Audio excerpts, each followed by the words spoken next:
Hey, Mike, I was told a long time ago that nobody cares about your fantasy team. Yeah, And right about now, I don't care about my fantasy team because my fantasy team fell to 1-8. 1-8 last night, thanks to Pat Fryermuth. 1-8. That last catch beat me by 0.3 points last night. Bad beat for me last night. Oh, that's too bad. Oh, that's. So my You know team what's is- too my bad team is about that, by the 1-8. way? What's that? You know what's too bad? You're in this, big time, this elitist fantasy league with all the football intelligentsia, football writers and everything, and broadcasters. It's too bad that your 1-8 record won't get you like a top 5 pick next year. You just go back. That's what I was saying. Any old team, you could be picking. I wish. First, you could be picking 12. I know. So and, that's a rule change. I'm gonna propose that if you're a carryover in the league, your previous record was not an accident, and you need the help. So you should have the number 1 pick.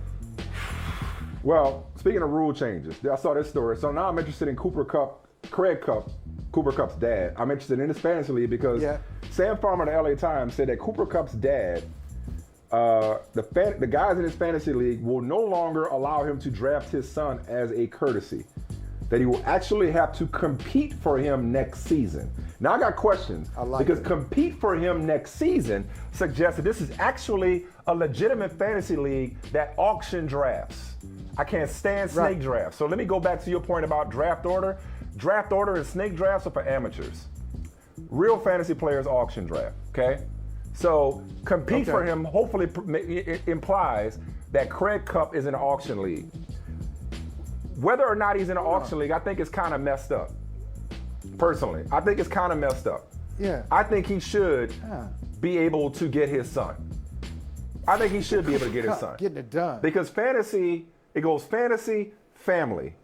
And if you force Craig Kupp to have to root against his son, that's not fair.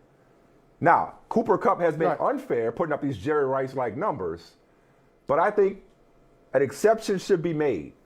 That you should not force Craig Kupp to have a fantasy team that his son is not a part of, no matter how prolific his son is. If I were the commissioner in that league, I'd be like, nah, let him have Cooper Kupp.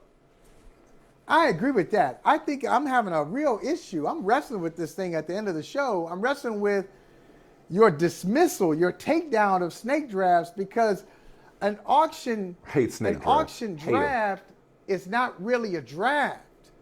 Why not? Aren't we trying to replicate this whole drafting experience?